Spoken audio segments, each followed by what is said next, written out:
All right, you guys. All right. We have to try this again. Because we always having some technical difficulties every single time we start our lives, y'all. It just never fails. But anyways, you guys, welcome to episode 5. Episode 5, Brittany. We are on episode 5. Yeah, we got one more. This is an amazing feeling to have been able to do 5 episodes with you, as already stated before. And I'm just excited that, we've gotten this far in our mini vlog series. Yeah. And so, if anything, like I said, I'm proud of you because you definitely you definitely stepped out of your shell and allow the world to see who you are. I want to go back in my turtle shell. No, it's too late. Everybody now knows who Brittany is, y'all, and that's an amazing thing. So, we ain't gonna waste y'all time because I know, like I said, we are definitely behind. Yes, we're behind already. We started the live a little bit late, due to some technical difficulties, and then it's just been a day, like on some real ass shit. Like I ain't even gonna hold y'all up.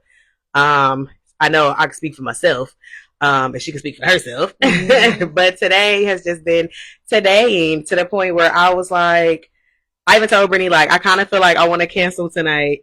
Yeah, because we both wanted to take a nap.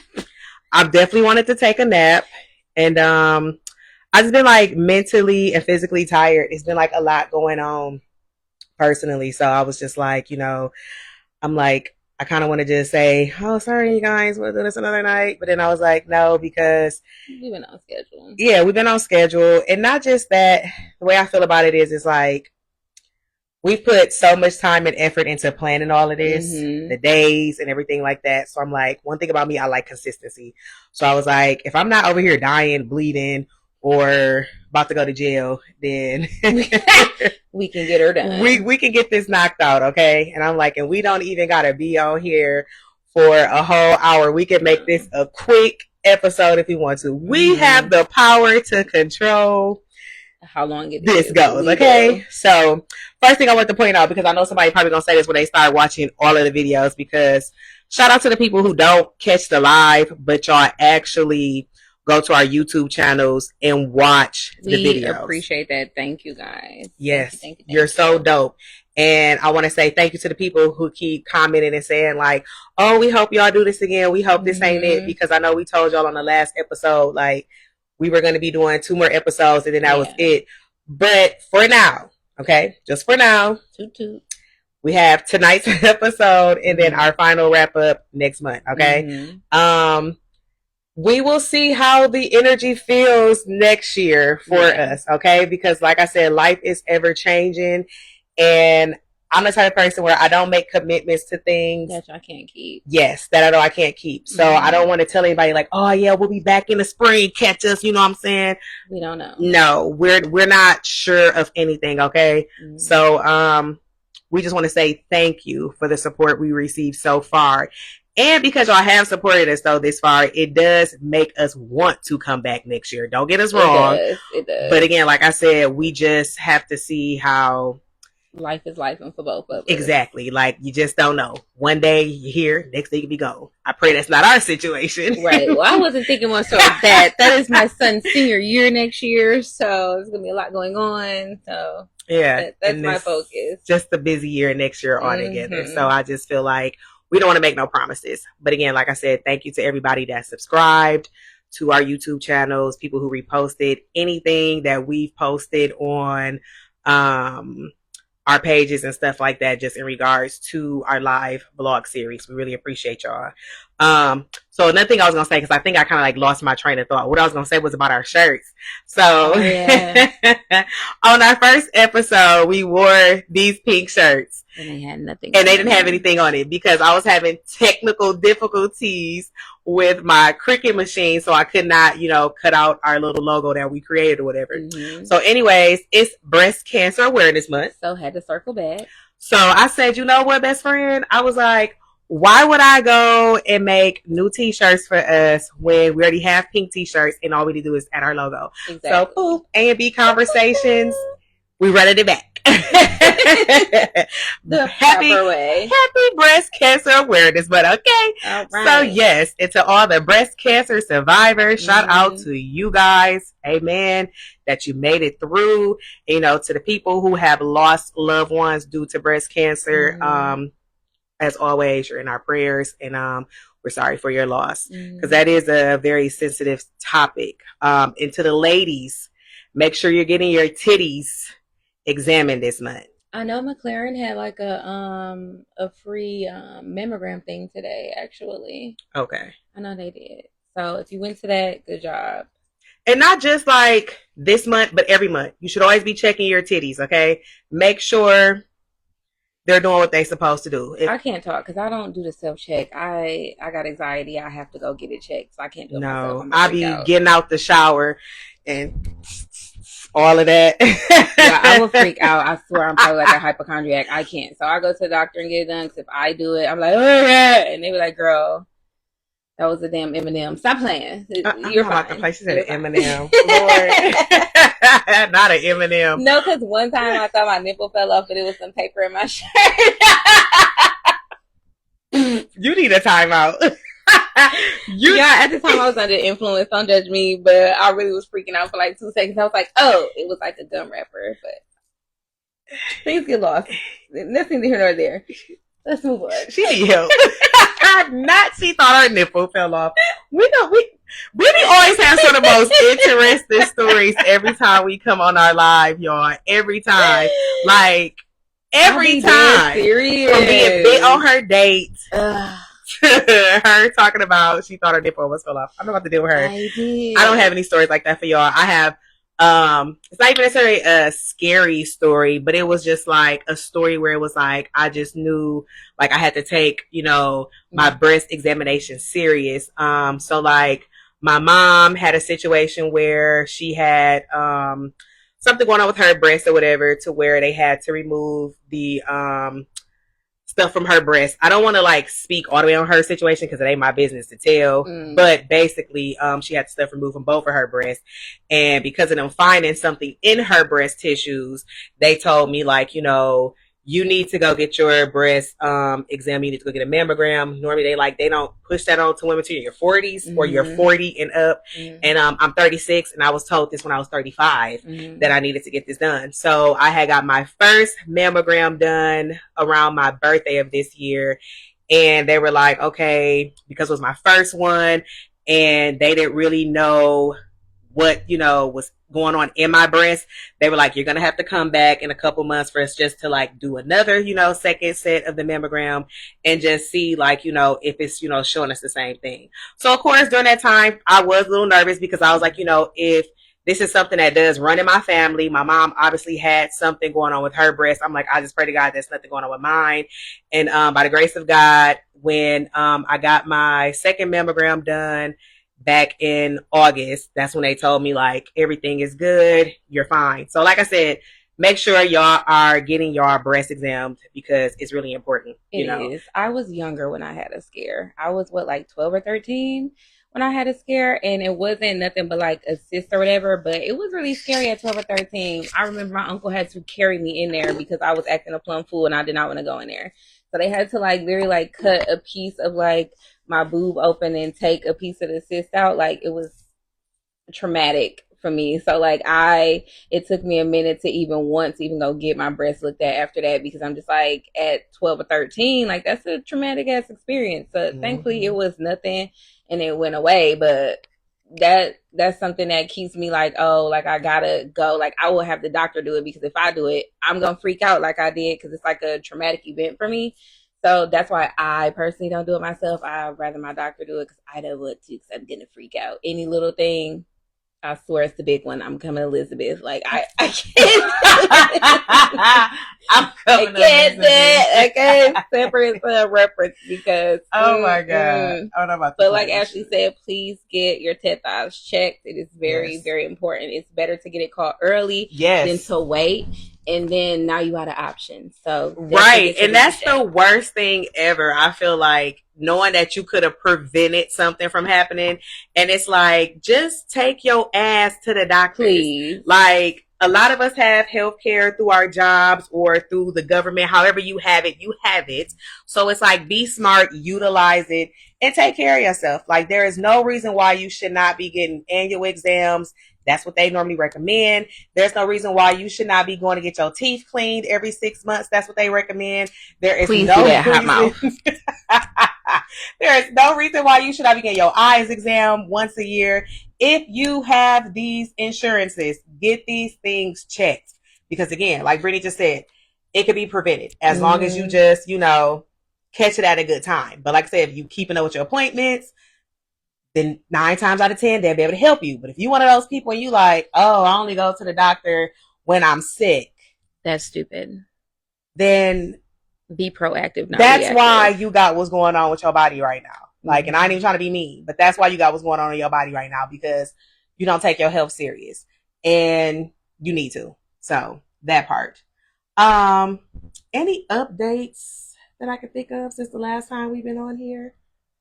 Other than us going to the orchard, not really. Yes. We went to the orchard. Yo, we had a really fun orchard date. We had a bestie date. I posted something on my TikTok. Yeah, we had a fun. Yeah, we went to Blake's Orchard here in Michigan, and it was awesome. So the funny part about it was I had a blind moment. I did not realize Blake Orchards was literally like the Blake Orchards. Like, so me and Brittany, like when we go out to like bars around here in Michigan, we tend to get like the Blake's brand of the hard cider because they be like really good. At least what we try. Yeah. And so I knew I wanted to go to that orchard because they had alcohol. And that's all I kept seeing. Like about 6 weeks ago, right before fall was starting, M Live is basically a newspaper that's online for the state of Michigan, and they put out every year like the time frame of when the orchards and cider mills and stuff like that is open for people to come enjoy for the fall activities. Long story short, I was going through the list and I was just all like, I've been to a few in my years, and I was like, none of them ever have alcohol there. And Blake's had it, and I was just like, I wanted to go because I'm like, we be drinking Blake's. I want to go there. I didn't put 2 and 2 together though. But I was like, I want to go there. No. And then we get there and we're leaving because, like I said, we didn't have a couple drinks by this time. And I'm like, Brittany, this is Blake's Orchard. Y'all, I had a moment of silence because I'm like, girl, Dad. And she looked over at me and was like, where you thought he was? And I was like, no. I'm like, but it just really settled in. So I was just like, dang, like we really came to the place that be producing this good ass cider that we be drinking. So shout out to Blake's Orchards because it was a time. Definitely would just tell you, make sure like when you do stuff like that, you have a lot of cash on you. Yes. Because you're going to be spending the moolah. And you're going to want to spend the moolah. That's another thing because we were just like, ooh. Yes. Ooh. From the wine to the hard cider. To the donuts. To the apples. And then they got like, obviously the pumpkins you can buy for people to do carving, paintings, whatever you want your pumpkins. And they had a lot of random stuff in that little store too. They had like, pasta sauce, hand soaps, like it was a whole bunch of shit in there. They had a lot of their products, so you definitely want to be like mindful when you go to something like that. Don't go as a brokey. Go with some cashy and be comfortable. Don't be trying to be cute. Yes, don't be coming in there with no heels on. You're going to be walking. No, and definitely don't come in there like what's the word I'm looking for? Like, because Michigan is already like a weird place in the fall time, how our weather is. Yeah. So it's like how she said, just dress comfortable. Yeah. But it's like, realize you're going to be outdoors. So make sure you pay attention to like the weather, because like it was giving people was coming in there with winter coats on. And I'm like, it was a nice warm 72 degrees. Day. Why do you have on a winter? I know that lady was boiling. Yes. I know she was musty. I'm talking about the full winter coat that came down there to the legs. And I was just like, sis, what are you doing? Like, come on now. Like, no, like, you're making me hot. So in that moment, I was just all like, no, I'm going to need you to take that hot ass coat off, because it was giving you're hot. She still had it on when we left. I'm like, take them up. She did. She definitely still had that coat on the whole time, because it just so happened when we was leaving, they was leaving. So we did see her. So in case y'all like, how y'all know? Because they parked right next to us. We see them people. As I said, we parked in a covered section. So really ignorant. Right, because people be thinking that just because you black, that this is not something that you would typically do. Or not necessarily that's something that you wouldn't do, but you wouldn't drive that far for, yeah. And I'm like, no. It was a lot of us out there, y'all, by the way. A lot of us out there. So don't be scared. Just go, have a good time. I know it's in no man's land. So I was like, where the hell we going? Right. Because she didn't tell me where we was going at first. So no, I did not tell Brittany. I just told Brittany when I texted her on Sunday, I said, just get ready at 2, be ready at 2:00. And I said, dress comfortable. And I said, you might want to bring like a light jacket or something. Dear men, that's how you plan a date, stupid. Oh. Okay, we ain't even talking about relationships today. We not, but I just wanted to point that out because Brittany said, take notes. That's simple. No, it really is. It really is. But that's pretty much, like she said, the only thing I can think of as far as an update for you guys. Oh yeah, per usual, make sure y'all go check my online store out.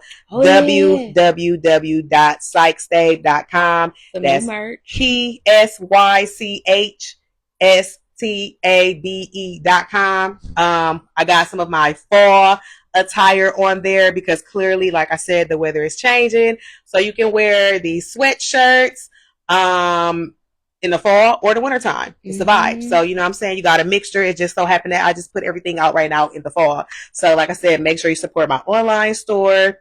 Other than that, make sure, like I said, y'all subscribe to our YouTube channels. Tell a friend to tell a friend. And yeah. I'm about to start selling feet pics, y'all. I'll let y'all know. I'm just playing. She not. So anyways, y'all, tonight's episode is family business. Okay. Again, like we've shared with y'all before, when we decided what topics we were going to discuss, we felt like we wanted to have a variety of conversations just around our lives, and we wanted to make sure, like I said, this would be something relatable for everybody to be able to engage with us too, or whatever. So, you know, obviously y'all have not been understanding the assignment, which we told y'all. If y'all would like to join in with us, because this is a live interaction, feel free, okay? But don't be joining into the conversation like gets going. Don't be just trying to come in and hop on in the beginning and we ain't even said nothing yet, okay? Like, wait till we get into the topic and we got the juices flowing, okay? Because like it be some weird people that be watching our stuff that be coming on here, and we be seeing y'all, and we be like, what? And we be like, no, who is that? And most of the time I ask. I'm like, you know them? Sometimes I'll be like, I'll tell you later. Right. So don't be trying to join our live and you on some weird stuff. But like I said, this is supposed to be interactive. So at the end of the day, if you feel like you got something you would like to contribute to our live, please hit the little button. We'll join you in. Just make sure you exit yourself out, because I don't know how to do that part. That's all I ask. That's it. So family business. We're going to just talk about family dynamics as a whole. So I'm going to go ahead and dive in and ask my beautiful best friend one of my questions that I would love to know about, even though I feel like I know enough about you, but I still want to know this. So what was it like for you growing up? It was a whole lot of gang shit. Oh. I'm just playing. I didn't know. Harry. I didn't know, Harry. I didn't know. I really did have a good childhood. Like, I literally was able to bounce around from house to house to house because I was just able to. So when I was younger, my granny and my godmom, they lived like a couple of streets over. So it was Proctor and Lawndale. Those are two streets I was on the most, besides being on the south side with my uncle. So if one person cooked something I didn't like, I go to the next person's house. If the person got out, I go to the other person's house. Like, I was back and forth. My mom worked a lot when I was younger. Being a single parent, she had to do what she had to do. So I was just bouncing around. Like, I traveled a lot as a kid because I was singing in the gospel music workshop with my godmom. So I was always gone every year on my birthday. um, I still spoiled to this day. I really did have a good childhood. I've seen a lot of things. Um, some not so good things, but I think that the good things outweighed my childhood more than the bad things. So I really got shaped a lot on both ends, like the spoiled end and the other end of like working hard for what I want. I got a really good balance of both of them. So I had a good childhood overall, though. I did. With your childhood, did you find yourself more so actively being more involved with your mom's side or your dad's side, or was there like a balance? Definitely more my mom's side. My dad's side, not so much. I don't have a lot of cousins on my dad's side, and also like I just wasn't close with like my grandma. Like I'm close with my grandma, but I'm not close with my grandma because she had a mouth on her and like certain stuff. I was just like, I don't want to be around it. And like at the time, she was an atheist, and like Oh wow, yeah. really? And it wasn't until she had breast cancer that she decided she wanted to be a Christian. But that's neither here nor there. Wow, that's Yeah, interesting. I didn't know that. Because yeah, I know the church side. yeah. You only know the church, Granny. No, she was an atheist for a while. Oh wow, Yeah. that's interesting. Yeah, and so she always would like to bring up my dad, and like we don't have a relationship because of him. So it's like I don't want to be around that because I don't want to hear about somebody who's not actively in my life. Like let's keep it p. Yeah. I'm over here because you're active in my life. Let's not talk about your son. I don't want to have no dealings, booka butts. Can we stop talking about it? And I had to set a boundary with her. I was like, if you're gonna keep talking about him, I'm not coming over here because I don't want to hear that. And then also when I was pregnant with Tyler, I kind of separated from her a little bit more because she was super dramatic. Super dramatic to the point where I cried when I told her I was pregnant. I left because she was so dramatic. She's like, oh, nobody's going to want you now. And you're going to be a single parent forever. Oh, my God. Like, she went in on me like I was 14 and pregnant. Oh. Yeah, my mama. And you was clearly 20. Yeah. Almost 21 when you had him. Yes. Yeah. I was 21 I got pregnant, 21 when I had Tyler. Like, she was being super dramatic to the point my mama had to cuss her out because she was doing too much. Oh, wow. And I was like, Ma, I told you I didn't want to tell her in the first place. And she's like, no, you still need to tell her. I'm like, but I didn't want to because I knew she was going to be dramatic. And her boyfriend at the time got on her ass too. Because he was like, you act like she asking you to take the baby or something. And she was like, calm down. Like, what's wrong with you? She's like, I can't eat. And she was like, I held you to a high standard. I can't even talk about you at church anymore. I was like, I don't give a fuck. Stop talking about me at church. I don't know the people. Why am I the topic of your conversation? Exactly. I'm like, you didn't even believe in God 2 years ago. Stop talking to me. Like, do the people know that? And I'm pretty sure they don't. Like, clock it. You didn't believe in God 2 years ago. So stop talking to me. What? Yeah. But to kind of piggyback off that, I really feel like, and like I tell people, we can only speak from our experience, but from a cultural experience, from just a cultural background overall, I really feel like what I have noticed is that Black people tend to always be closer to their mother's side of their families than their father's sides. Like I've always have seen that trend as a child and even now as an adult. And I just always wondered, like, is that because the father sometimes, because I don't want to say, because now studies have shown that Black fathers are more active, in their kids' lives. So I'm just wondering, like, before that study came about, because let's just say within the last 10 years, I don't really know for sure factual, because like I said, I haven't done the research on that part, but I just know from like some stuff I read. So if you want to know the numbers, go do it yourself. But what I'm saying is, I did see somewhere like for sure within like the last 10 years, Black fathers have been more active in their children's lives. So let's hypothetically say that would have been 2015 because it's 2025 now. So anytime prior to that, it would make me want to know, like, was it that the reason why the kids were not as close to their father's side of the family because the dads wasn't actively involved? I feel like in my case, yeah, because like I would have been around my grandma a lot more had my dad been a little bit more active. Like, granted, my uncle lived on the south side and my granny was like a couple of streets away from her. I was really lucky that my family was like close no matter what side I was on, side of town. But like when we would ride bikes or whatever, I would always constantly go over there. So it's not like I wouldn't have any time with her. But as far as like spending the night or stuff like that, I wasn't doing that. Yeah. But whereas with my granny on my mom's side, like I was always over there, like, you know it, watching the dog, all of that. Like that's my granny. Like, that's where I'm gonna be at. Rest in peace, Morgan. I miss Morgie. I posted him on my story the other day. That was Brittany uncle. Shut up. Her doggy uncle. She get on my nerves, y'all. She said it all the time. You gotta watch your uncle. Shut up. But yes, I do. That was her uncle. Why she be playing? I love Morgie. R.I.P. Morgan. But yeah, like I was always at my granny's house. Like, yeah, because like I said, to me, that's just always like, it always hit a nerve to me because I'm like, I don't feel like personally, even if the dad is not involved, like the child still should not be able to have some type of relationship with, you know what I'm saying, the father side of the family. And that's an effort something too. I just never understood because I'm like, I know for me growing up, so similar like Brittany, I grew up in a single parent household. My mom and dad separated when me and my sister were kids. And basically my grandparents, my mom's father and her stepmother, which I call her my granny, because that's the only granny I know, they helped my mom a lot with the upbringing of me and my sister. And so basically my dad's parents, they lived in Tennessee. So first of all, it was really no chance of us like really seeing them like that unless, you know, my dad would have like paid for us to go see them, which he wasn't going to do that.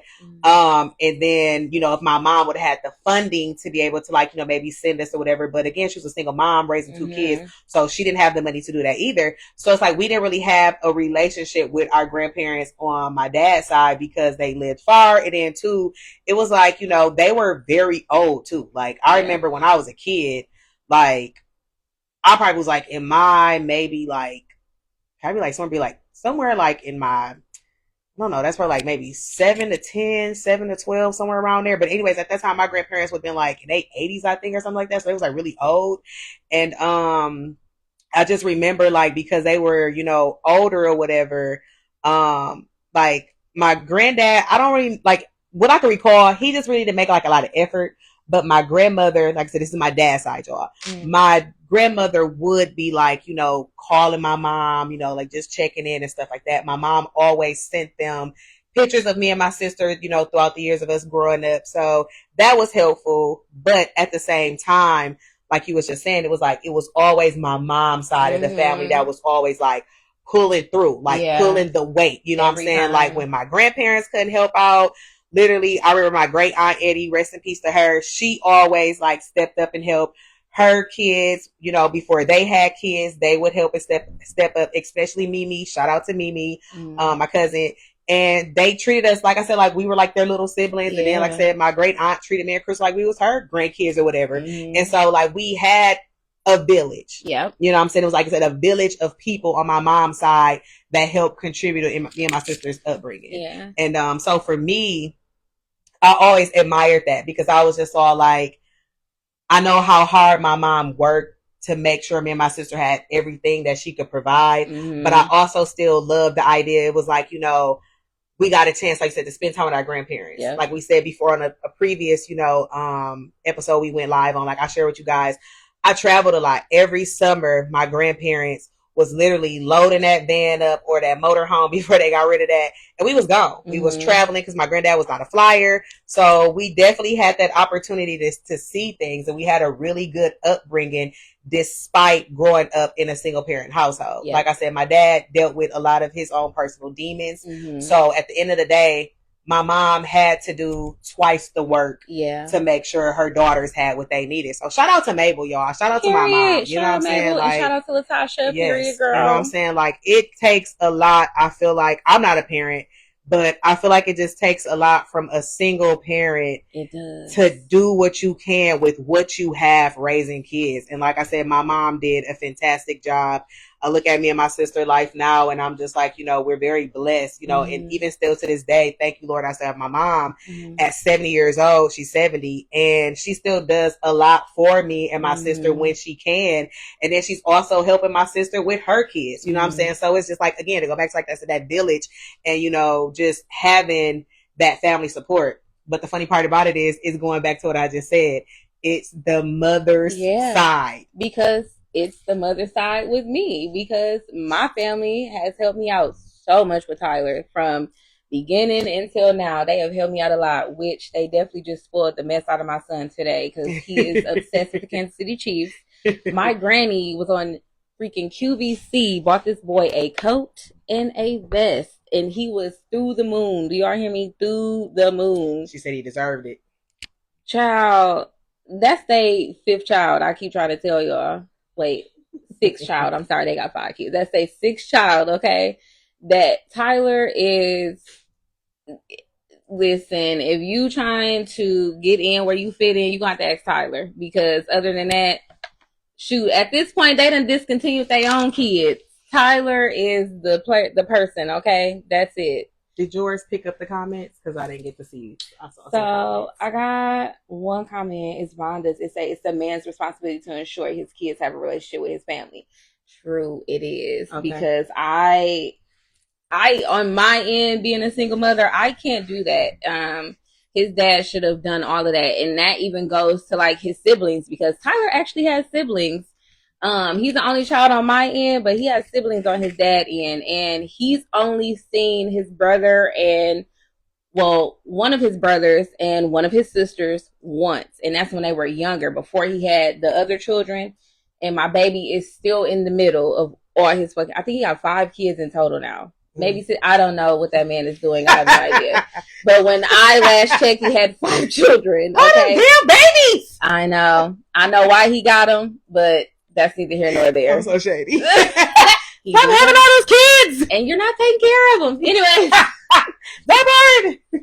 I'm like, y'all, please don't hump that man. Don't let him hit around. Don't let him hit around. Please don't. It's not a good idea. Cross your legs. Run. No, run. Don't even run. Okay. No, I do feel to a certain degree what Vonda said.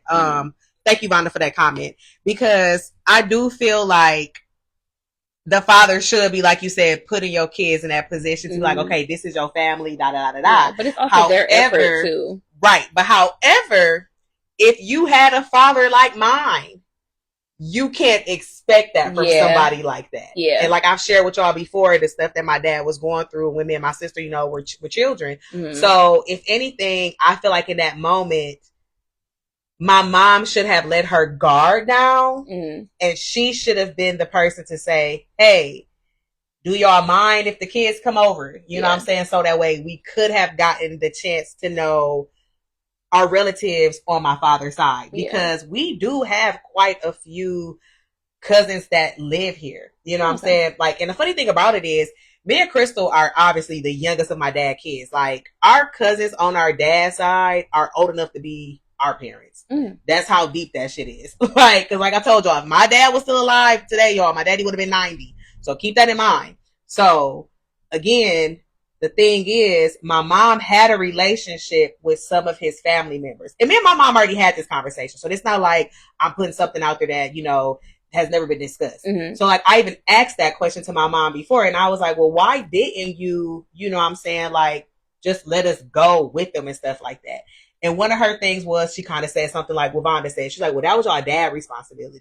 She's like, if he wanted y'all to know his family, he should have been, stepping up to the plate. She's like, but at the same time, because of the lifestyle he was living, he didn't do that. She was like, but basically she owned up, like, could she have done more? She could have. But however, because obviously her family was willing to step in, that's why she was just all like, I'm going to just keep where my help is coming from. I'm going to just keep it, routine for myself. And I don't, like I told my mom, I wasn't mad at her or nothing about that or whatever. But I know for me now as an adult, it makes it hard for me to try to establish a relationship with my dad's side of the family. And it's like, I don't hate these people or nothing like that, because sometimes I assume they feel like I don't like them or whatever the case may be. But I'm like, that's definitely not the case. I just don't know y'all. But it's just like, I don't know y'all enough to be like, I'm really that comfortable to be coming up in y'all house or stuff like that. Like, it was even like so funny the other day when my mom was at, actually this was yesterday. My mom was at my uncle's house. So my dad's only living sibling. He is in his 90s. And my mom went over to his house to see him and his wife yesterday. So my uncle and my aunt. And when my mom was talking to me on the phone or whatever, I heard my uncle in the background say like, she can come over sometimes. And I wasn't being smart, but my response was, if you know me, I got a mouth. And I was just like, I can. But I wasn't saying it like in a way to be disrespectful. Yeah. I was just saying like, I agree with you. I can come over. You are absolutely correct. Because you're in your 90s. There's no way you're going to come over to my apartment, walk up 3 flights of stairs. So no, I was just like, I was like, no, I can. And so I was just like, but, for me at the same time, I'm like, I don't even know what that's going to feel like for me. I don't know if those are emotions I want to even feel, especially at this age with all the work I've done mentally. I'm like, I don't know, again, if I just want to step into that. You know what I'm saying? Like, again, when I tried to be vulnerable with my dad's side of the family a few years ago, me and my sister took a trip to Tennessee. I remember that. Yeah. A lot of them disappointed me. And I feel like I can speak for my sister too. They disappointed her as well, because we had told these people like, we're coming down here. They knew way in advance. And still that weekend, they chose to go do whatever it was they wanted to. Now, mind you, me and my sister still did get to see some of our family, which was only just one small group, which this was literally my uncle, who I was just talking about, his daughter, her husband, and their son. But these are people that I have somewhat of a relationship with, to where we felt comfortable to go in their house. We felt comfortable to meet them for dinner. Like, we felt comfortable bonding with them, and we had a great time.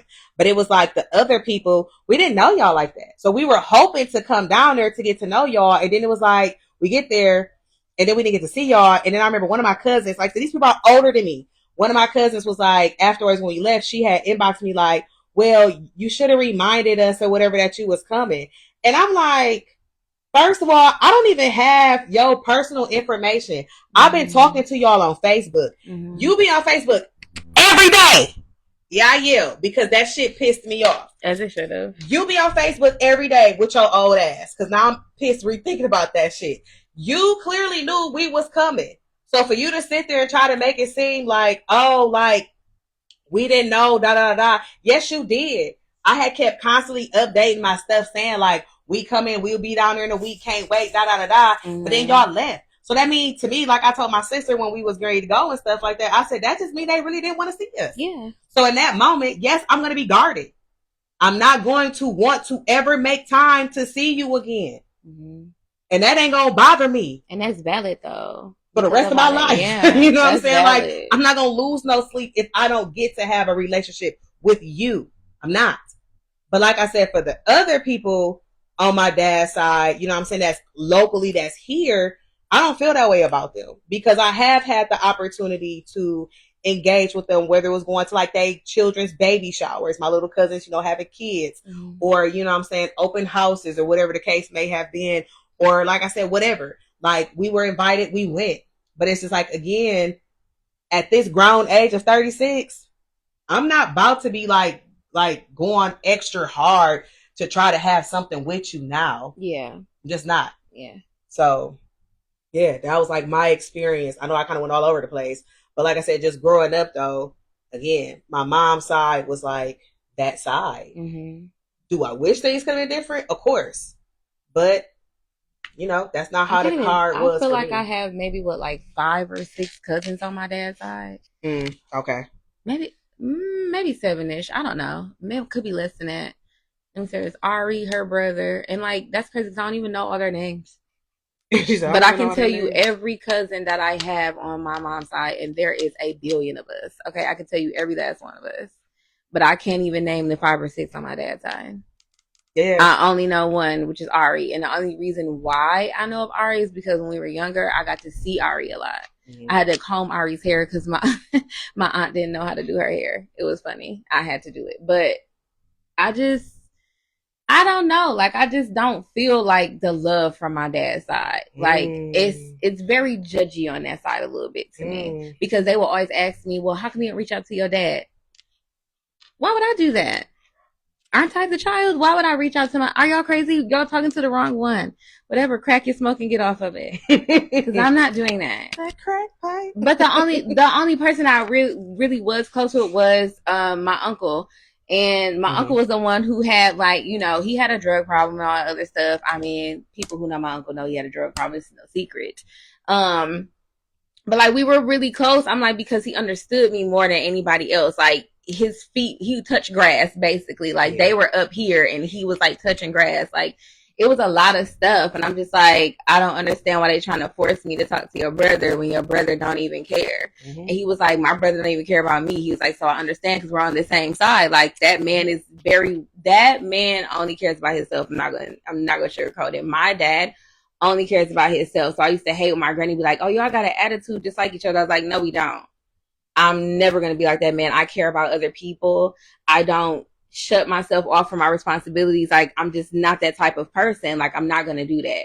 And I kind of have a little bit of resentment towards my grandma. I'm not going to lie, because the last time that I tried to see my dad and he was here, she made so many excuses for him. I remember. And that boiled my biscuit. And I was like, so from this point on, I'm like, I can't do this.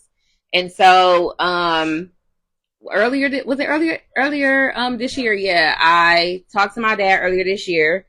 And it was only because my grandma called me talking about he was about to have a surgery or some freaking mess or whatever. And he got all my information in case he kicked the bucket, because I'm the only child that he has. He doesn't have any other child. I'm the only child he has. So I'm just like, at this point, with talking to my therapist, it's just like, I used to feel bad for saying, like, you know, if he kicked the bucket, whatever, like, no sweat off my back. Now I don't care that I say that, because I've tried more than enough. So it's like, when he kicked the bucket, I mean, I'm gonna go and settle his affairs like I'm supposed to do. But other than that, like, I don't have an emotional attachment to that man at all. And I can't make myself have one. When I wanted to have that daddy-daughter relationship, he wasn't open to it. He didn't want it. So there's nothing I can do about that. And now I have a stepfather who has taken on that role. Like, technically I had two stepfathers that took on that role, because Qui and Anton's dad, like, he literally was like a dad to me before my mama met Mister. So it's like, I had two very good dad role models in my life, and then I also have like my granddad and my uncle. So I've had the representation. I didn't need my dad. Like, I wanted my dad, but I didn't need my dad, because I knew he wasn't going to give me what I needed, and I knew that at an early age. So it is what it is. I hate that the cycle kind of continued though with my son. I do hate that, because now I'm on the single parent end of things, so I kind of can understand some of the moves my mama made. And it was hard for me. I kind of broke down once. Tyler had came to me and told me about, like, how he's seen all the dads, like, the basketball games and shit like that. I broke down, so I'm like, it's my fault. And my mom's like, that's not your fault. She was like, you have to learn that is not your fault. She was like, you taking responsibility. You're doing what you're doing. He's not doing that. She was like, you can't make anybody be a parent. You're not trying to either. You, like, if he wanted to be in his life, you have an open door. You have never shut him out. You have never done. He is always able to know where Tyler is. He can contact him. He's choosing not to do that. You're not making it difficult at all. She's like, so that's not your fault. Like, that was like one of the first times I ever cried to my mom about that. So I'm just like, I feel bad. Like, I didn't want to continue the cycle. I didn't plan on being a single parent. I'm like, it just happened that way, but I'm not going to not take care of my responsibilities just because it happened. Oh, well, life goes on. I'm going to make sure he has the best childhood possible. And I do every day. So it's just like, do. And I never talk bad about Tyler's dad in front of him. I still have never done that to this day. So my mom has never done that in front of me.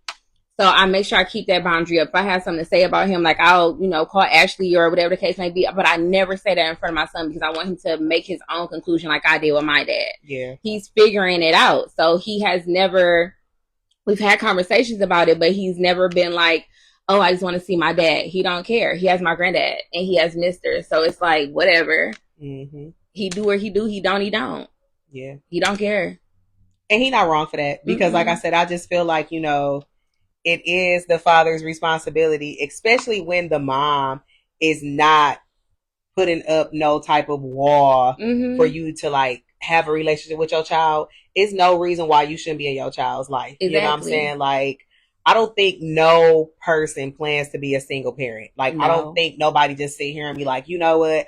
I just want to have a kid. So just give me your sperm and go away. Like, right, I don't think that that's the case, because the fact that it's expensive as hell to take care of your own self. Yes. So you add in more little people to the equation, you really about to be like spending a lot of money. You know what I'm saying? So it's like, you know, I just don't think nobody just really sit here and just say, oh, I want to be a single parent. Like, no, because the responsibility is a lot. Yes. So for me, I feel like if you are not with your child's other parent, whether it's the father, you know, you the single parent and the baby mama ain't crap. You know what I'm saying? Like, I just don't feel like, you know what I'm saying, you should have a closed door policy unless that other parent has been like physically abusive towards the kid or something like that. Then by all means necessary, no, you should not let your child go over there and be abused or nothing like that, because now you about to get a CPS case. Right. But other than that, I feel like, you know, if the person got some type of common sense, you should not like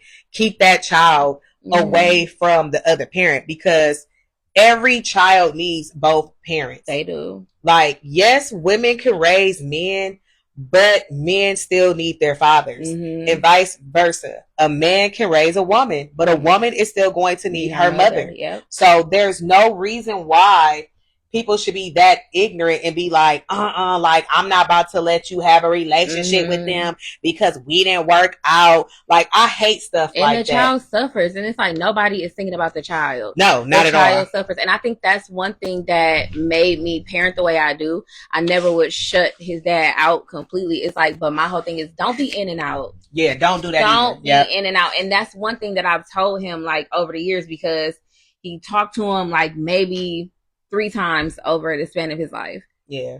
And the last time it was only a 5-minute conversation. And I lived before they had the conversation. I had a conversation with him. I was like, don't talk to him one day and then just disappear.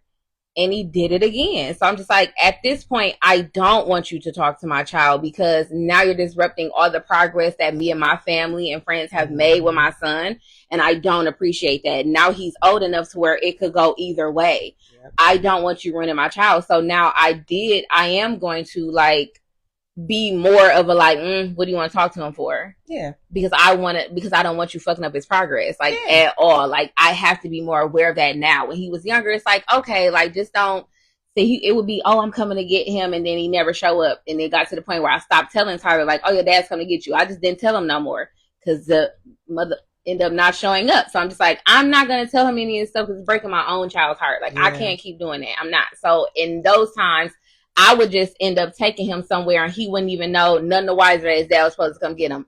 I would just take him somewhere. Yeah.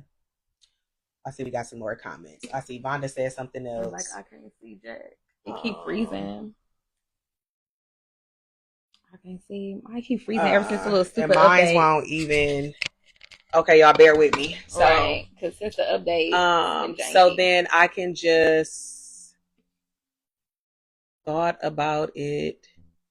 What? So then I can just thought about, is it the responsibility of the mother to fill that void? Oh, that's a good one. So is it the mother's responsibility to fill the void? That's what I've been doing, actually. Well, she just gave you that input or whatever. Do I feel like it's the mom's responsibility to fill that void? I don't even necessarily want to say I think it's the mom's responsibility. I just think that the mom should just do all that she can to just let the child know that they're loved. That's all you can do. You know what I'm saying? Like, that's it. Because like I said, with my mom, she just made sure we felt loved. Yeah. You know what I'm saying? Like, of course, like I said, being a single parent, like from my mom experience, like I told y'all, I don't have kids, so I can't speak for mine because I don't have any. But my mom, you know what I'm saying? She worked really hard to make sure we always had clean clothes, you know, shoes on our feet, you know, coats on our back, all that type of stuff. No, we didn't always get the stuff that we wanted. Like, yeah, I may have, as a child, saw other kids, you know what I'm saying, who had both parents in their house. So, yeah, their parents was able to get them new stuff all the time. So we didn't get that experience. So that's okay because my mom made up for that in other ways. Mm-hmm. You know what I'm saying? Like, I be hearing people now talk about how their relationship is with their parents, and I be like, no, me and my mama close. Like, me and my mama go out to eat. Mm-hmm. Me and my mom, you know what I'm saying? We travel. Like, me and my mom do things that when I talk to other people, and I be like, you're not really close with your mama. You know what I'm saying? Like, I talk to my mom every day. It's people that I know in our adult age now, because of just what experiences they had in their childhood, they don't even talk to their parents all the time. And I just be like, no, like, that's weird. Like, forbid, we don't always have a full 30-minute hour conversation every day, but we talk every day. It's not a day that go by that I don't know what my mama is doing. Like, no, we talk first thing in the morning, then sometimes throughout the day, and then after that, that's that. But it's like we always having a conversation first thing in the morning, like good morning, whatever, da da da da. And like I said, we make time to still keep that relationship. Where again, like I said, you know, for other people around me, it's not always the same for them. Yeah. They just be like, no, I just, you know, talk to my mom whenever I talk to her. Or if they dad is in the picture, it's the same way. I talk to my dad whenever I talk to my dad. But for a lot of the people I know, again, a lot of people that I grew up with or were friends with or still are friends with, they grew up in a single parent household. So again, their experience was similar to mine. They don't have that relationship now with their dad. And I remember growing up, I would always tell my friends, even in my early 20s, I mean, I told this to you too. I always try to tell my friends, like, y'all should try to work it out with y'all dads. Y'all should try to have it. I didn't have my dad. My dad passed away when I was 17. And it was so much that I wanted to know more about my dad, or I feel like I had just these unanswered questions that I needed from him to answer, that I was like, if my friends still got their dads, and I know it's still a little rocky, I just feel like they should try to have something. And that's why I said I give you kudos, because you did try. Like you said, especially that last time, you really did try. And I remember I cried because I was just like, damn, like, you really was open. You was being vulnerable. And I don't even know if you was in therapy at that time. I was. But you was just like, I'm letting my guard down and I'm going to try this one last time. And then for him to just like ignore you and then go back. And then, like you said, the stuff your granny was saying. Yeah. I want to go slap your granny myself. Because I was like, what the hell? Like, no, like. It was a hard time. Something that's re-traumatizing her. You know what I'm saying? And like you said, the fact that, you know, here it is, you watching your own child experience this. You've already experienced this as a child and then as a teenager and everything. Why do I got to go through this again in my 30s? Right. Why? I didn't need to. You know what I'm saying? It was like, I already had enough trauma. I already like kind of closed that door. So why do you want to like peel the Band-Aid back and make me bleed again? Yeah, like, why you keep picking at the scab? Like, I've let it heal and now you picking at the scab again. So, you know what I'm saying? That moment is kind of like, okay, whatever. But you know what I'm saying? I just really felt like, you know, sometimes you got to just walk away. You know what I'm saying? No matter what the situation is. If you've constantly tried to put some type of effort in to have a relationship with a parent, and it just don't work out, at that point, I just feel like, yeah, you're just going to have to just accept it, that it is what it is. And know that the void, as Vonda mentioned, you know what I'm saying? Know that void will be filled in other ways. You know what I'm saying? Like you said, you had other people that stepped up. My dad wasn't there like he needed to be, but rest in peace to my granddad, my mom's dad. That was the dad that I always wanted. You know what I'm saying? He stepped all the way up. Even, you know, after he passed away, there are still things that live in me that he's taught me because of the man that he was. And then, you know, I don't necessarily want to say I had uncles and stuff that was a good role model, because my mom has one stepbrother. And my uncle, he kind of like went off to the army and stuff like that. And then when he came back, he suffered from mental health. So we didn't really get to bond with him like that. But great uncles more so, I would say, because that's on my mom's side of the family, that's who would have been present. They weren't like, you know what I'm saying, bad influences or nothing like that. But at the same time, like, I don't feel like there's anything that stood out in my childhood where I felt like they were like something I could take away. You know what I'm saying? Like, if anything, I'll say I took away from the men on my mom's side of the family was that family time did matter, because my great uncle, Uncle Calvin, who lives in Arkansas now, he always would have family gatherings at his house.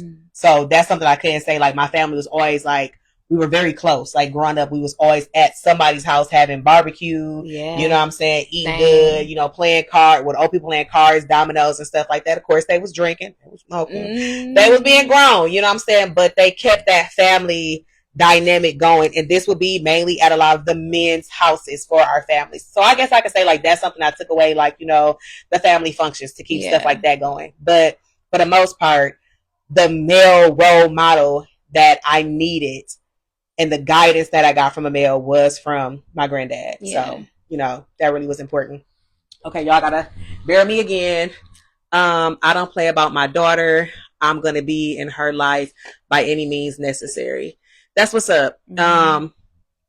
As a, and that's okay. So yeah, as a man, I think that's important that you be in your daughter's life. You know what I'm saying? Because again, your daughter is going to need you. She's going to need to know, you know, those things about men that her mom can't tell her, because her mom is not a man. You know, her mom can speak about her experiences with men, but overall, that's it. You know, I feel like something that would have been helpful for me is if, you know, once I really started to like be serious in my dating life, if I could have had conversations with my granddad or my dad, if they were both alive at that time, that I could have went to them, because you know what I'm saying? Like I could only have received so much from my mom. You know what I'm saying? I don't take advice from the males in my family. No, I wouldn't either if I was you. I definitely wouldn't be taking no advice from them. Sorry. No, sorry. They are the reason why I steered away from relationships for the longest, because I'm like, if that's what it's going to be like, count me out. Count me out. Okay. There was infidelity, there was babies, there was a lot. Okay, there's a lot. And so I was like, there was also, you know, DV. Not gonna go too deep into it, but like there was a lot. I've seen a lot in my childhood. That's why I was like, I had a good childhood, but I also had a lot of trauma. And so from the trauma, it made my dating very different. It's like I got one inkling of you wanting to raise your hand at me and we're done. Yeah, we're done, because I'm not doing that, or you yelling at me, or it's just a lot of things that really kind of give me PTSD. And I'm like, that's why I treated men like meat men for a long time.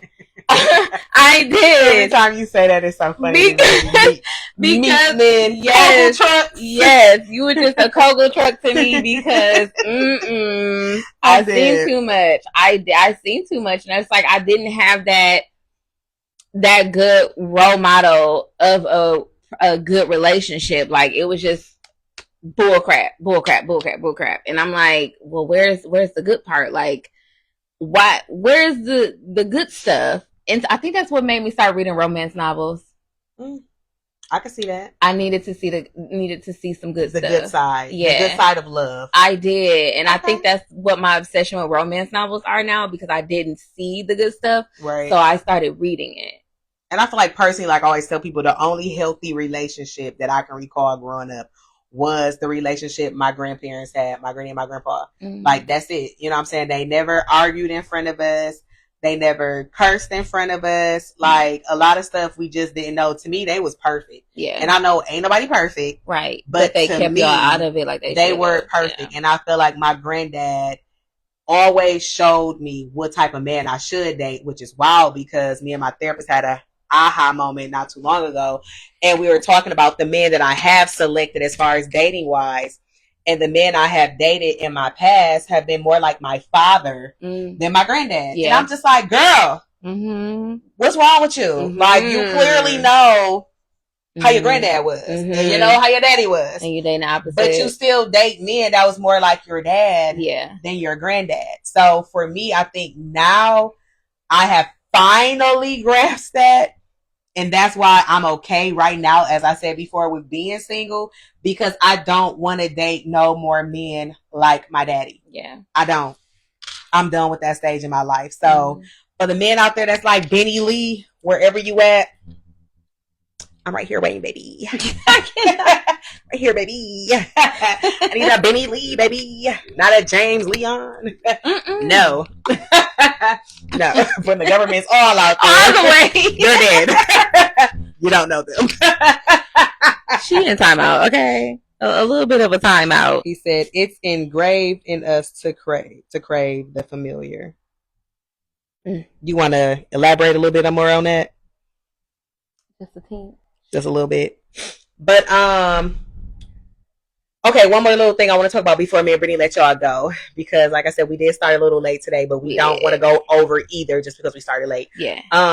So just to end it off with one question, we'll both answer this. But right now in your life, are there currently any cycles that you feel like you are repeating or you have broken that you've witnessed in your upbringing? Yes. Okay. I parent way different than my mom did. Okay. I don't yell at my child for no reason. I apologize to my child when I'm wrong. I have a open door policy with him, so his emotions are not shut down. I don't be like, oh, you feeling so way for no reason. I'm actually actively asking my child what's wrong or what's going on. Are you ready to talk? Because I know that this is his first time being a human. Oh, that's good. Yeah. He doesn't know anything unless you got the proper guidance. Yep. Because when we were younger, it's like, you ain't got no nerves and you don't have this and that and the third. That's to get on my nerves. Yes. Oh I my don't God. do that to my child. All his feelings are valid and we talk about all of them. So I'm very proud of myself for that because I feel like I'm about to cry. It's okay. It's okay. I feel like I am really raising a well-rounded child because I am creating the childhood that I wanted from my mama. Okay. I am the mother that I wanted my mama to be to me. That's good. And I'm trying not to cry about it, but like I am proud of myself for that. Like that's one thing that I do give myself credit for because it is very, very difficult from the things that I got when I was younger. Like I don't shy away from my son when he want to hug me. My mom was not a touchy-feely person. Like she didn't like it. And that's why I was like that for a long time. Affection was weird to me, but other people started like you and like Malia, Marissa, like it was like, I love you, all of that. Like I was getting that from outside sources, not my family or my mama. Because I love telling people I love them. Yes. So I do that a lot. And like I tell Tyler every chance I get, I love you. Like before he leave the house in the morning, I love you, have a good day. I didn't get that when I was younger. Yeah. So I'm breaking the cycle of a lot of that. Like he knows he's loved. He knows he's needed in this life. He knows that I wouldn't want to be nobody else's parent but my child's parent. Like I love you. Whenever you need me, I am always going to be here. That's just that. And that's one cycle that I am breaking. I'm very proud of it. That's very proud of it. Do you see any cycles repeated? Besides me treating men like meat men, because it's kind of hard to like separate that. I go back and forth. It's like, yes, I would love to be in love, but it's like sometimes men just show me that the Kogel truck is all they got to offer. And look, y'all better stop playing in my best friend's face. I done told y'all this already a whole bunch of times. Y'all better stop playing in her face. Y'all better stop being in her DMs on that bull crap because she do not play. She will block you quicker than a Jet 2 holiday. Okay, like stop playing with my best friend. And I just don't understand why y'all do that. Anyways, like just stop doing that. Stop being thirsty, extra thirsty. Like just because a woman has big breasts and they may be showing a little bit, don't mean that she's intentionally trying to be like provocative or sexual with you. So it's like, stop thinking that. Like y'all brains really always be going to like the most like weirdest places ever. And I just can't stand that. Like the other day, a guy said something to her about her gap and because she did like something with her tongue, but it was like, it wasn't even like her. Lighthearted. It was funny. Like it was like a little inside joke we had. She wasn't even trying to be on no freaky stuff and he took it like too far. And I was just like, no. So it's like, just chill out. Like y'all need to chill out. But what was creepy was the man found me on TikTok because I blocked him on Instagram to tell me it was never that serious for me to block him on Instagram. So I just blocked him on TikTok because are you okay? That's that crack. That's what I be talking about. So our viewer said when he mentioned it's engraved in us to crave familiar, familiar, he said it's when looking for partners. He was mentioning that. He said because our family is our first love. Unconsciously, we gravitate towards what we know. That's true. Yeah. That's very true. Yeah. That's good stuff. Thank you for that comment. So to end mine with cycles repeated and then breaking cycles. So one cycle that I know for a fact that I feel like I have broken in my family is attending therapy to address my mental health. Nobody in my family ever went to therapy. And I remember, like I've told y'all before, the first time I tried therapy was like back in 2019, and then I stopped. And then I started back again in 2022. And I still, like I said, been with the same therapist ever since. And so for me, I just felt like it was just important to be able to have somebody to talk to professionally about my mental health. Because growing up in a black home, like Brittany was just using her example, like a lot of times black families just sweep stuff under the rugs. Yep. And they don't talk about the important stuff that kids go through. Like they said, they don't validate their kids' feelings. Even when I was a kid, my granny used to tell me like I cried too much. And I remember I didn't understand that because I would be like, I'm a fucking kid, bro. You know what I'm saying? Like, I got a lot of emotions. So it's like, it's okay for me to cry just because your cold-hearted ass ain't crying. Right, and that's why I'm saying, like, that's how I feel when it's like, this is your first time being human. Yes. You don't know how to handle this stuff. So it's like, don't tell me I can't cry. And you'll say, me and my granny, we real close now, y'all. But I'm just saying, as a kid, that's how she made me feel. And I had that conversation with her when I was an adult. I told her because I had mentioned it to my therapist, and my therapist was like, no, you need to have a conversation with her. And I did. And that was my first therapist, not the one I'm with now, y'all. So shout out to that lady too. But I told my granny, I was just like, no, like, you made me feel uncomfortable as a kid when I cried because you basically tried to tell me like I couldn't cry. And I'm like, that's weird for somebody to tell a kid that when you already know kids are emotional people. Yeah. You know what I'm saying? So that's why I always tell people now, like how she was saying she was about to cry.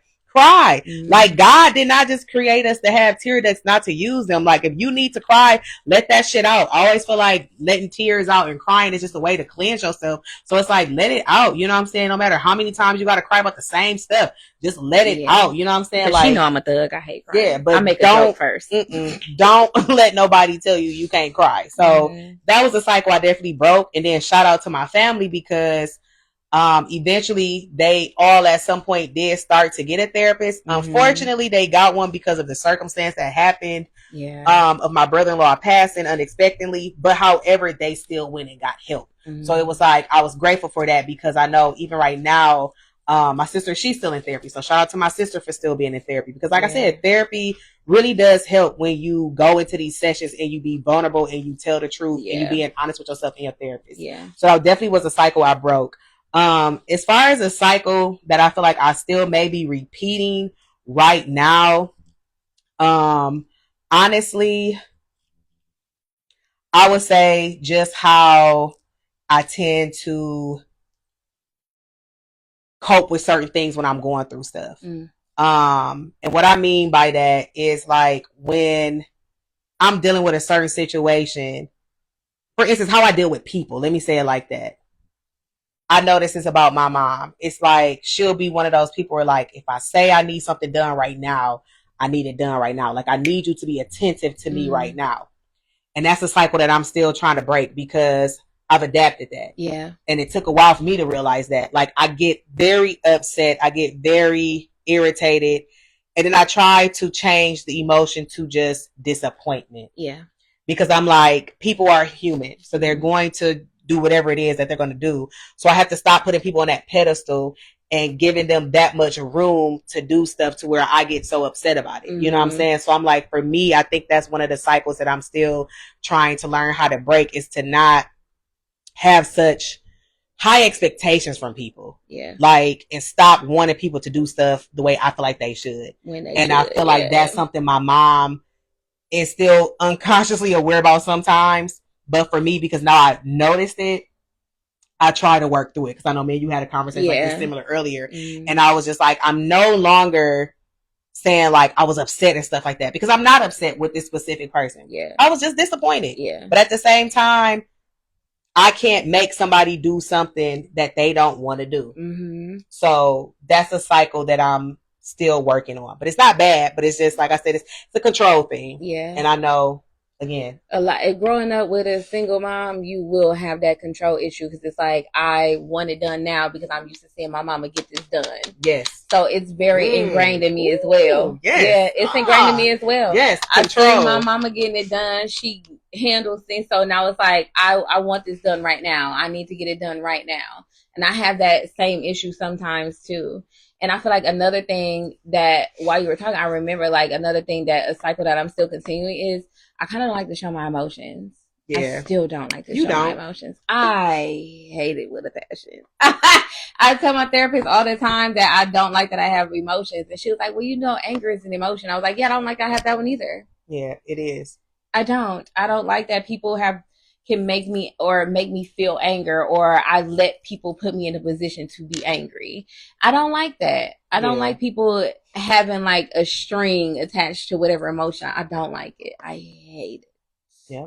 But I am doing better with that though. I've let my guard down a lot You with have. therapy. You have. And I think that therapy does help people a lot, honestly. Like I said, it goes back to having a good therapist, but also it goes back into you actually doing the work you have that your therapist is helping you with. You know what I'm saying? Like when they give you assignments, do that shit. You know what I'm saying? It's not like it's like real life homework. You know what I'm saying? The stuff that they telling you to do is gonna help you tomorrow, 5 years from now, 20 years from now. It's going to help you with your children. Yes. You know, if you have some, or even just with anybody that's in your family, it's going to help you be able to help them if they choose not to go and they actually apply what you're telling them. You know what I'm saying? Because again, if you're not doing the work, it's no purpose to go. It's no point. But if you gonna do the work and you okay with being vulnerable, you're okay with, you know, crying, you're okay with, you know what I'm saying, just allowing this stranger in your life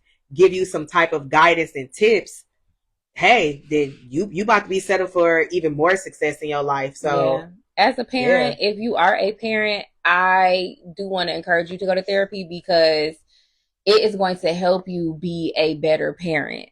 I'm not gonna hold you up. Like, it literally opens a whole new perspective as a parent, because it really did for me. Like, I was already parenting different from mine, but from my mom, but it opened up a lot more doors for me because there was certain things like I kind of was not being receptive to. But when I started going to therapy, like, she opened my eyes to a little bit more. She was like, well, because I am kind of like a hover parent. I can be a hover parent because that's my only child. Like, I'm very protective, okay? And so when he first started riding the school bus, y'all, I wanted to follow the bus. Okay, I'm not gonna lie to y'all. And we not even that far from his school, but we're not far. Not at all. We're not far. But I wanted to follow the school bus, and she's like, Brittany, like, you have to let him do things. She's like, you can't protect him 24/7. Like, you can't put the baby in a bubble. Like, you gotta let him experience stuff. Yeah. So I was like, I didn't want to be that parent that was holding on so tight to my child that now he don't have any experiences and now he's just a weirdo.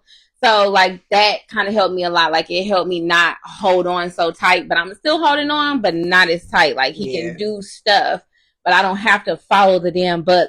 When I tell y'all, his person. Brittany had it bad. Like, Brittany had it bad to the point where she wouldn't even want to leave him at home for a couple of hours by himself. Like, if we like, let's just go have a drink, let's go bowl, let's go catch a movie, and she's like, well, no. And I'm like, girl, he is like 14 years old, and I have cameras in my house. I can see everything. Like, grow up. Like, your mama's leaving your ass. You know what I'm saying? I mean, gone. Okay? I'm gonna need you to. That's a cycle you needed. Yeah. That's the cycle I did need to break. Because my granny was leaving him by himself. I left Tyler and Morgan. Yeah, and Brittany was like, no. And it's like, girl, he is fine. Yes. He has everybody right there by him if he needed somebody. Got a cell phone. He had a cell phone since 5, y'all. He had everybody's number in it. Out of control. So yeah, but no, this was a very good topic. I see that we got a lot of engagement, and I appreciate that. Like I told y'all, you know, we definitely appreciate when y'all chime in and say things. And like I said, shout out to the people that said stuff to us today. Vonda, I don't know your first name, but your name on here is D Hunt Music. I hope I said it right. And you also mentioned before we wrap up, I just want to mention what you said that you broke the cycle in your family too. You went to therapy and your family was like, ew, why are you telling people our business? But you went for you and to be a better person be a better man for your daughter. And you said that the cycle you were trying to break the cycle I'm trying to break is trying to save everyone. Oh, that's a good one. That's a really good even one. At the expense of myself. So yeah, like I said, you know, shout out to you for going to therapy. I don't know if you still are in therapy, but shout out to you for just even going as a man, because it's definitely important. No matter what your gender is, no matter what your race is, you know what I'm saying? Like, people definitely need to be involved in therapy. So thank you for sharing that with us. And if anything, your daughter is very lucky to have a dad like you, because a lot of men will not address their mental health and they suffer in silence. And it's very accurate that men are not as often to seek help for their mental health than a woman would. So shout out to you. Kudos to you. Like I said, this was a good topic, y'all. And it's kind of making me a little emotional. I'm not gonna cry today, but I'm just thinking about how we literally have gotten through 5 episodes. And when we see y'all next month, it's just gonna be a wrap up. So again, thank you to everybody that tuned in tonight. Thank you so much. We appreciate y'all, and we hope y'all have a great rest of your October. Happy early Halloween. Be safe out there if you got little ones and you taking them trick-or-treating. Check their candy bags. And like we said, this is titty month. Make sure y'all keeping them titties checked out. Check that thigh. You know what I'm saying? We don't need y'all out here getting cancer in the tatas. You know what I'm saying? So just, make sure y'all continue to love on yourselves and love on one another. And we will see y'all next month. Thank you, Vonda. We appreciate that. We appreciate that. Butts, even though I can't see it. She said, great show. Thank you. So, yep, you guys have a great rest of your night. And we are out of here. We out like 2 titties. Look, it did the little balloons again. We out like 2 titties in a bra.